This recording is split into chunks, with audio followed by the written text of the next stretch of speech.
किथे आहे? तमन्ना खे सचपच अदा कुर्बान सां मोहब्बत थी वई आहे।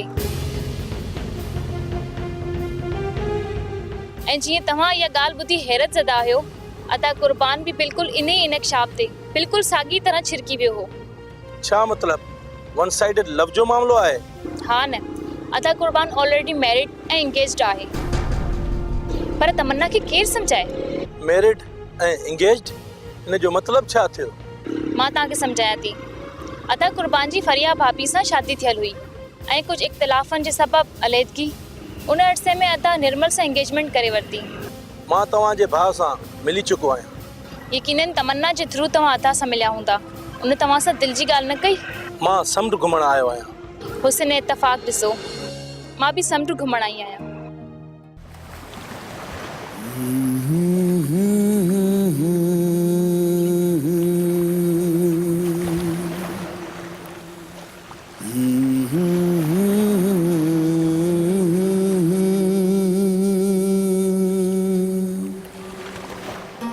कबीर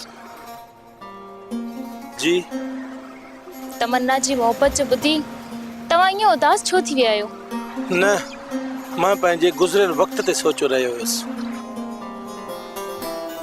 हिन समुंड सां मुंहिंजूं कुझु यादियूं वाबस्ता आहिनि। यानी हिते तव्हां अॻु में ईंदा रहिया आहियो।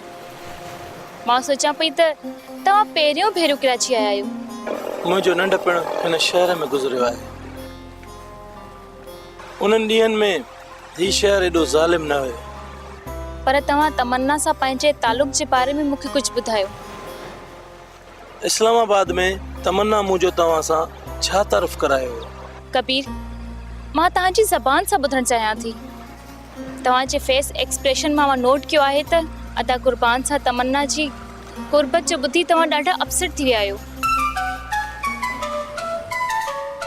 Excuse me.